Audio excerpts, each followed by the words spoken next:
This podcast is brought to you by Extreme Media. Extreme Media? Just press play.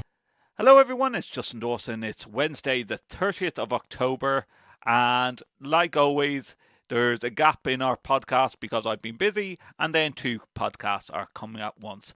But for now, this is episode 106 of the All Things TechIE Podcast. Here's the show that loves to talk about gadgets and gizmos, from A-Logic to Yamaha, cameras to control panels. You get what I mean. We love talking all things techie. In fact, that's the name of the show. And here is your host, Justin Welcome Dawson. along to episode 106 of the All Things TechIE Podcast. My name is Justin Dawson, as mentioned.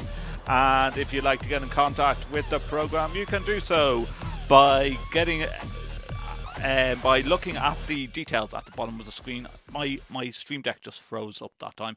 By looking at the details at the bottom of the screen, and where you can join me on X, formerly known as Twitter. We're also on Instagram, Justin _ Dawson, and all the details of how to get in contact with the program and watch all 105 past episodes of the All Things TechIE Podcast.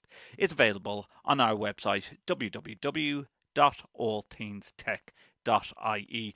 We have also been down in Cork for AV Groupie. I'll be talking about that in episode 107, which will be shortly after this program, because Drogheda and Bewitched in Drogheda this Halloween for the award-winning Lou Festival of Light. You might remember we covered the Lou Festival of Light previously.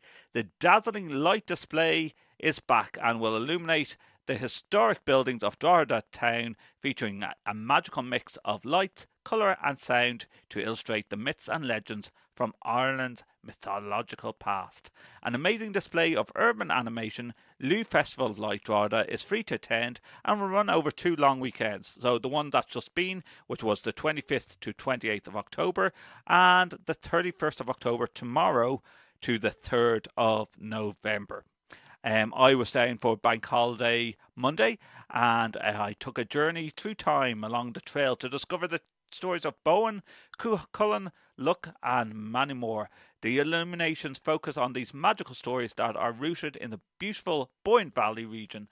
Over 8 days, stunning illuminations will light up Drogheda's Old Abbey, St. Peter's Church, St. Dominic's Bridge and St. Lawrence Gate, using the latest digital technology, projection sound and animation to weave a compelling tale of our mythological past. New for 2024 is the magnificent Milky Way interaction installation in Scotch Hall. That is a shopping centre in Drogheda where you can move the stars. I'm just going to do an overlay here and show you what Scotch Hall looked like. Unfortunately, by the time I arrived, Scotch Hall was closed at that point. Spectacular projections will adorn the intricate stonework around Drogheda while illustrating the legendary tales of heroic warriors, mythical creatures and ethereal landscapes that have woven themselves into the fabric of Drogheda's history. If you're attending tomorrow or over the next weekend, audiences will be able to explore the mythological past with audio narration to accompany the spectacular visuals. The festival will host an array of on-street performances, including stilt walkers, face painters, fire breathers, together with cafes, bars, restaurants and areas staying open till late. There will also be a food and craft market zone at the Old Abbey car park. And I went down on Bank Holiday Monday, which is a couple of days ago, to experience the Lou Festival of Light for 2024. Check it out. Hello everyone from a Bank Holiday Monday. It's Justin Dawson. It's the All Things TechIE Podcast. It is just coming up to about 8 p.m. at night, and I am down at Drogheda Port once more for the All Things TechIE Podcast. It is the Lou Festival of Light. I've just parked up, and you might remember about a year ago, around this time of year, Drogheda comes to life with the Lou Festival of Light.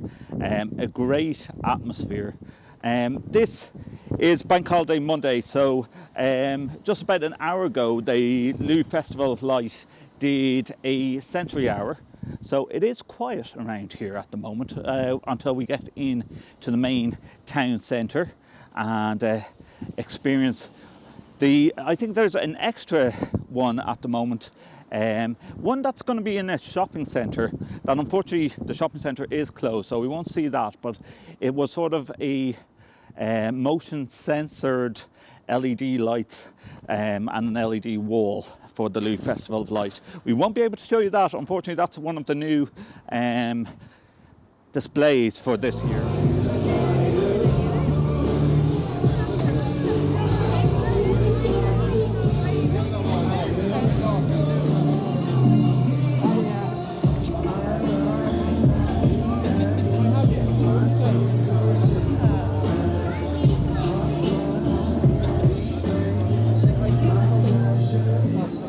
Yes, indeed. Don't try that at home, folks. There's some street performances going on as we get closer to the projection mappings that's going on, especially our first stop, which is at the cathedral.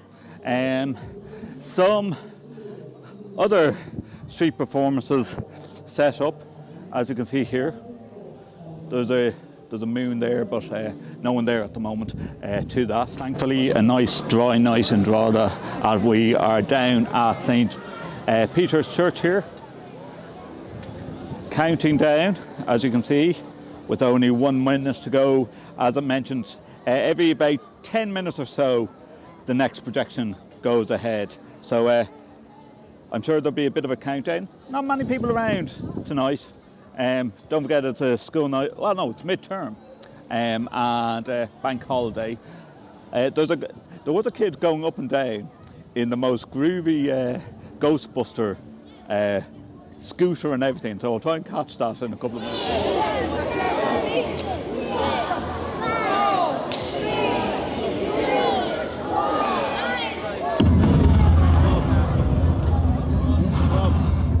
Right there's the projection.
Cromwell's connection to Drogheda is one of the most infamous episodes in his military career. In September 1649, during his campaign in Ireland, Cromwell led a brutal assault on the town of Drogheda, which was held by Royalist and Irish Catholic forces.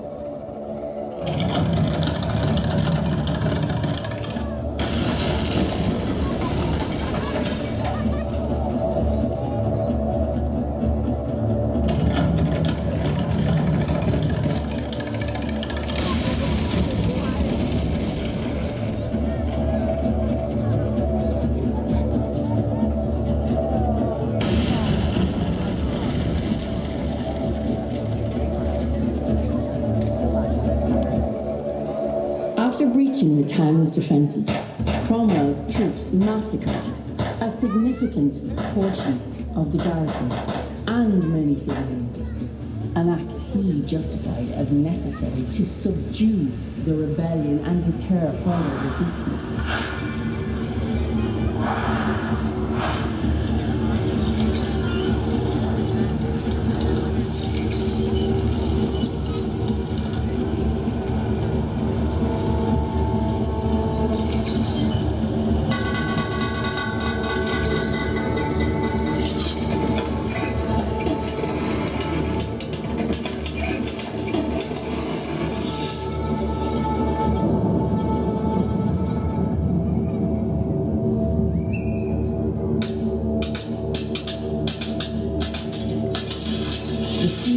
Drogheda became notorious for its brutality and has been a subject of historical debate and condemnation, significantly tarnishing Cromwell's reputation in Ireland and contributing to a legacy of deep-seated animosity. In early dawn of July 1st, 1681, the streets of London were shrouded in a sombre stillness as Oliver Plunkett, Archbishop of Armagh, prepared for his final journey. Despite the grim circumstances, Plunkett's faith remained unwavering, and he moved with a quiet dignity that struck a chord even among his captors.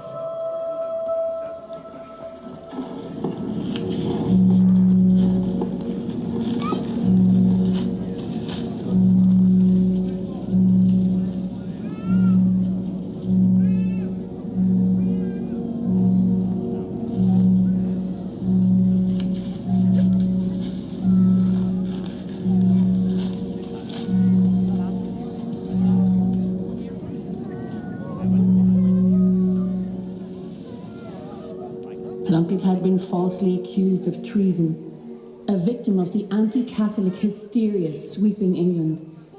Despite the lack of credible evidence, a prejudiced court found him guilty, condemning him to the brutal fate reserved for traitors. His loyal followers, though filled with sorrow, admired his unshaken resolve.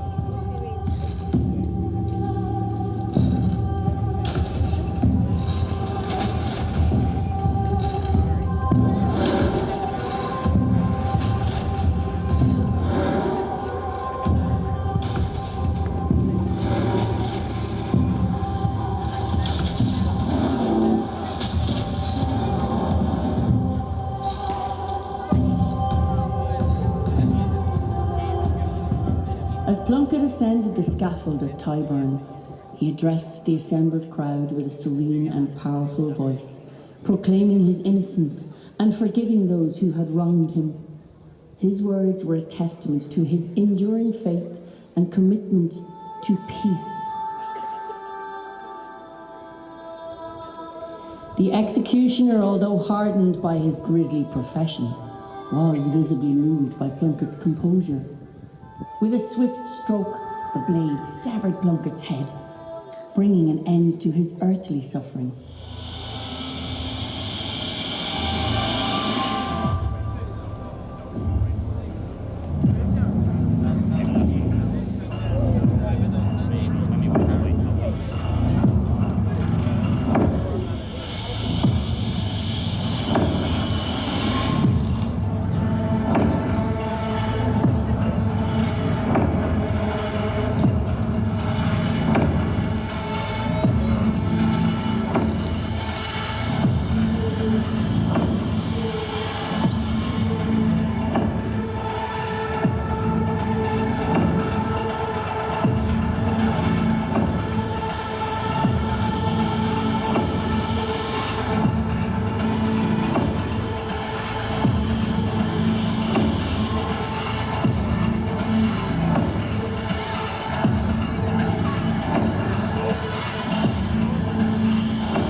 And once more, for the second year, joined by Oisin, who's behind all the magic of the Lou Festival of Light, and fellow groupie as well. I've been trying to get in contact with you, Oisin, in the past, I don't know, month or so, but I say it's just been absolutely manic. Very intense month, so apologies. Yeah. It has been on my mind, so I'm glad I bumped into you. Yeah, so, okay, we're down at St. Peter's, but different stories this year for the Lou Festival. Yeah, different stories. So the main focus for it was that we moved to more of a historical tone because Oliver Plunkett's head is within St. Peter's Church. Mm-hmm. So it was by request of them. They've let us use their building for 3 years. So third year we had to tell the story of Oliver Plunkett. So not too gory though, not too gory. I'm sure like when you were thinking of doing it, like how much blood and sweat and tears. Like when we were developing the script, it needed to be family friendly and it needed to be sensitive and it needed to reflect what's essentially quite a dark story in a way that's beautiful and appropriate for the building. So hopefully we were able to communicate that with the visuals in a way that was abstract enough that it didn't have a beheading. No. How tempting was it though at the end? Point, yeah. Wouldn't have went down well. No. Now it seems. Let's get to the tech because we always love talking about the tech. It looks like a much more vivid image this year, on the actual. It's largely the upper clock tower. So last year that was 12,000 lumen and it was HD. Mm-hmm. This year, with the support of Panasonic, we've moved to 20,000 lumen 4K. Wow! Yeah. So the upper part of the clock tower is the main improvement. The other aspects that we changed was a much more complex projection map. So this year there's over 150 slices. Nearly each individual slice is mapped to the architecture. So there's been a bit of a different workflow with the way that we did the mapping. The previous year it was more focused on a really strong edge blend and a 3D scan, but there was just some scenes that didn't really work with the architecture of the building because the depth of the left and right hand side is actually 4 meters in distance from the back doors. I love this. This is like AV engineering right here, So there was some challenges there that we had to overcome, and in the first year you just want to deliver a really good show. The second year you really get into it, and then the third year then you come in with intention, really knowing what way you want to. All the mistakes that's happened, and you're able to. All the learning outcomes. You think in principle that an edge blend is going to be the workflow. If you're double stacking the 35s, but actually individually mapping each slice and leaning into the architecture of the building is a much better approach. So it's a hybrid this year of a 3D scan that's then broken into a UV map, which then is re-projected onto the building. So it's definitely the most complex approach that we've taken, but that came with a lot of learning and a lot of growth. Well, do you know what I had to laugh at is that past couple of weeks has been absolutely desperate weather. We were down in Cork as well. I know you were busy, but the high tides as well, the spring tides. Was that a problem with this year? Not this year with the water screen. It was actually a massive issue last year, where we had a lot of debris and a lot of stuff trailed into the pumps. But this year we've been lucky so far, so hopefully may that continue for the rest of the. And then you had the Century Hour earlier today. Yep.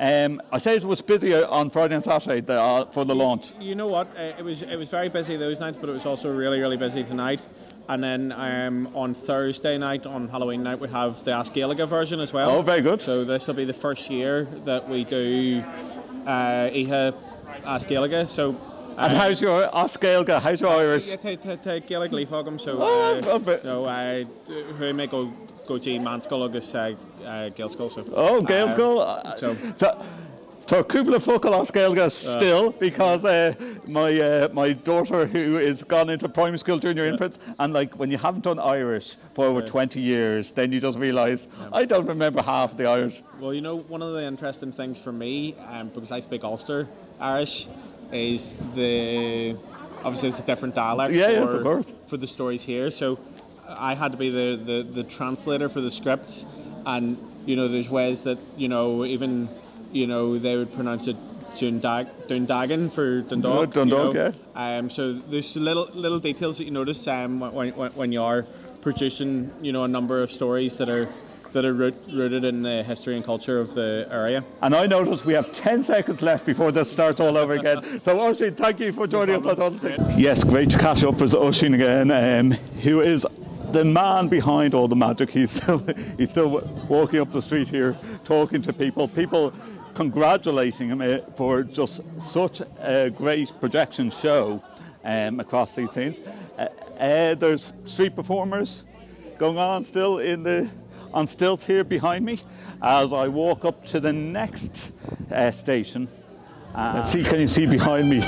In the distance here, I'm pointing, is a water projection. This was here again last year, but it's a really calm black night tonight.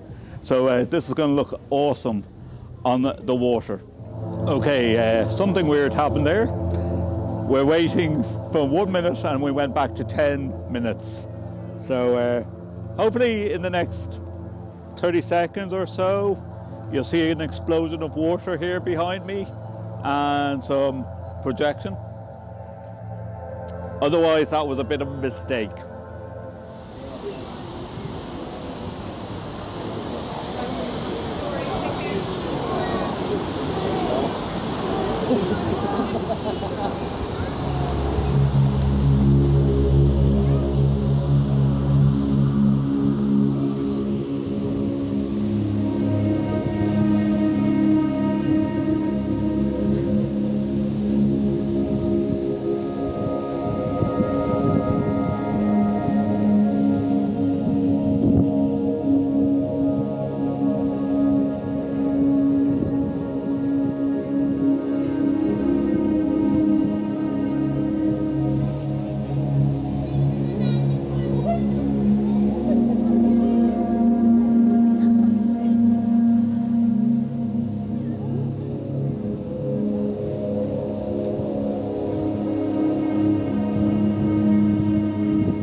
The River Boyne's connection with the stars is most vividly embodied in the ancient Brú-na-Bóinne complex near Drogheda. Newgrange, in particular, is renowned for its alignment with the winter solstice.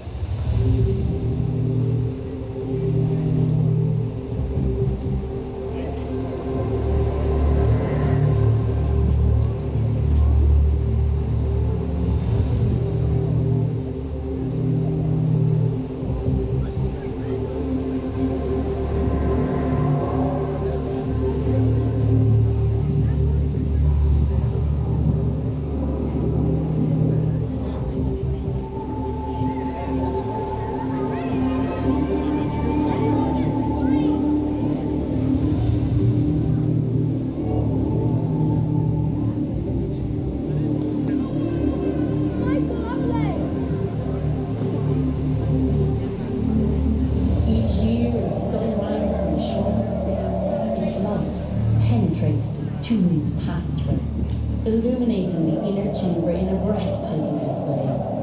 This alignment highlights the ancient people's sophisticated astronomical knowledge and their reverence for the cosmos. The River Boyne, flowing fluidly past these sacred sites, becomes a symbolic bridge between the earthly and the celestial, intertwining myths and beliefs of ancient Ireland with the eternal dance of the stars.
ideal place in the night sky and is steeped in legend.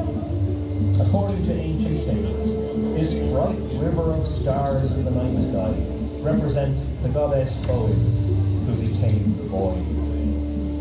The story tells that Boyne, seeking wisdom, defied the gods and approached the forbidden well of knowledge, causing its waters to surge forth and create a river.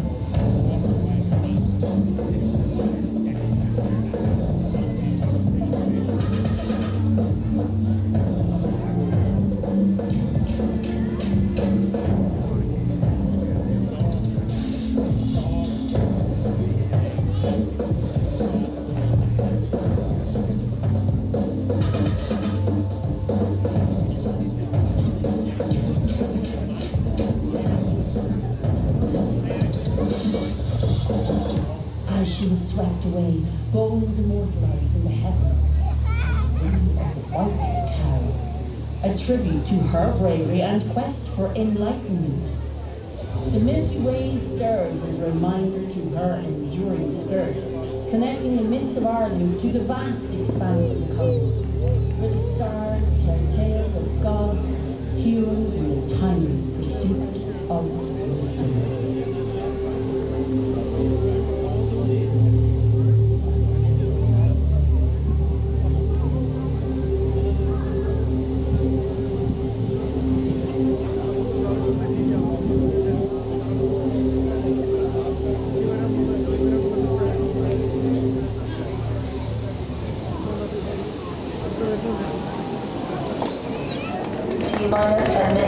Well, that I have to say was absolutely spectacular. You can see, if you're in the tech field and audiovisual field, that the stronger Panasonic projectors that are being used and the higher lumens really stood out compared to last year's. Yeah, well, it was a bit more windy, a bit more wet last year compared to the dry night that we're having in Drogheda tonight, but that had a lot more colour, I think, and really felt like you were watching the aurora there. With a heart full of hope and a spirit brimming with determination, Lou sought to join the King's court, eager to serve and prove his worth. Upon arriving at the gates of Tara, Lou was met by a stern doorkeeper.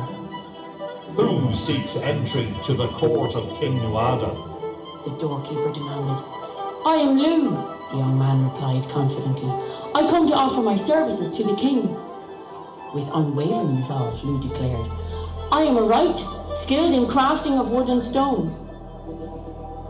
The doorkeeper shook his head. We already have a right.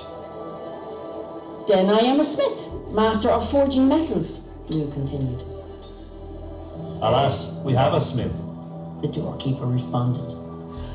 I am a champion, a swordsman, a harpist, Lou offered in rapid succession, but each time the doorkeeper rejected him, stating they already had someone with that skill. Frustration began to brew in Lou's heart, but he did not give up. I am a hero, a poet, a historian, a sorcerer, and a craftsman. Lou took a deep breath, with a glimmer of determination shining in his eyes. Do you have anyone who possesses all those skills simultaneously? The doorkeeper paused, realization dawning upon him. He had never encountered such a claim. Reluctantly, he stepped aside and allowed Lou to pass.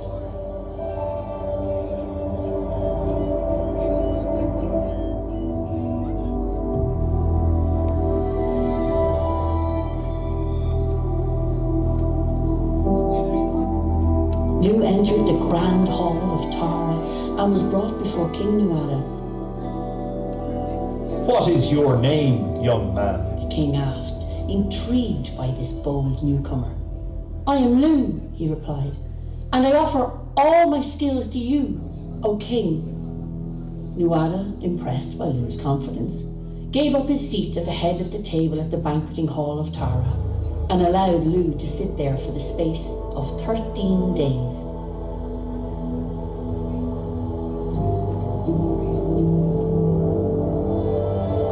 To prove his worth further, Lou challenged Ogma, the champion of the court, to a flagstone throwing contest. With strength and precision, Lou triumphed over Ogma, earning the respect and admiration of all present. Later, Lou entertained the whole court with his harp, filling the hall with melodies so enchanting that even the stars seemed to listen. Yet amidst the celebration, Lou noticed a shadow over the court's joy. The Tuatha were oppressed by the Fomorians, their spirits weighed down by subjugation. Why do you accept such oppression? Lou asked, his voice ringing with incredulity. Are you the mighty Tuatha, yet you bow before the Fomorians? The Tuatha were oppressed by the Fomorians, a race of powerful and often cruel beings who exacted heavy tributes and kept the people under constant threat, using their dominance to control the land and its resources. King Nuada looked at Lou with a mix of hope and desperation. We have long suffered under their tyranny. Do you believe you can lead us to freedom, young Lou? With a fire kindling in his heart, Lou nodded. Give me command, and I will lead you to victory. Trusting in the young man's conviction, Nuada granted him command over the Tuatha. Lou began making preparations for war, his mind sharp with strategy and his heart steadfast with courage. Under his leadership, the oppressed people began to rise, their spirits lifting with the promise of liberation. Thus, Lou's journey from a hopeful young man to a revered leader began, marking the dawn of a new era for the Tuatha. The legend of Lou's triumph would echo through the ages, a testament to the power of skill, determination, and unwavering courage. And so the tale of Lou, the Samaldánach, the master of many arts and the liberator of his people, became a cherished story, inspiring generations to believe in the boundless potential within themselves. So not only as we walk out of the Abbey here at the moment, there's a little motion detection to interact with the totem, which actually projects onto the wall during the 4 minutes interval between that and the next projection. Really good fun. So I hope you have enjoyed this tour to Drogheda for the Lou Festival of Lights 2024. Thanks to Oisín and all the team for putting it all together, and you can see loads of photos, loads of small little videos and more by visiting www.allthingstech.ie. And don't forget that the Lou Festival is also available Friday, Saturday and Sunday of next week, as well as Halloween. Well, our thanks to Oisín and all the team behind the scenes putting together the Lou Festival of Light 2024. Don't forget, the show runs again tomorrow, the Thursday the 31st, which is Halloween, and all shows treat Gaelga. So every one of the little projections is going to be in our Irish native tongue from 6:30 to 9:30, and then Friday the 1st, Saturday the 2nd and Sunday the 3rd of November from 6:30 to 9:30 p.m. in Drogheda. Free of charge to attend. Hope you enjoyed this programme. Do stay tuned for episode 107 of the All Things TechIE Podcast, where we'll be talking all about the latest tech news in Ireland, including mobile phone pouches costing €9 million and Google being sued by Russia for trillions and trillions of dollars, or Russian money, whatever it is. That's all coming up in episode 107 of the All Things TechIE Podcast. Thanks for tuning in, and I'll see you soon. Thank you for tuning in to All Things TechIE Podcast, part of the Extreme Media Network. Follow us on Twitter at AVTechJunkies. Subscribe to us wherever you get your podcasts. You can also watch our show on YouTube by visiting youtube.com/@Justin_or_Dawson. Previous episodes of our show can be found on our official site, www.allthingstech.ie. For advertising and sponsorship opportunities, please visit www.extrememedia.ie.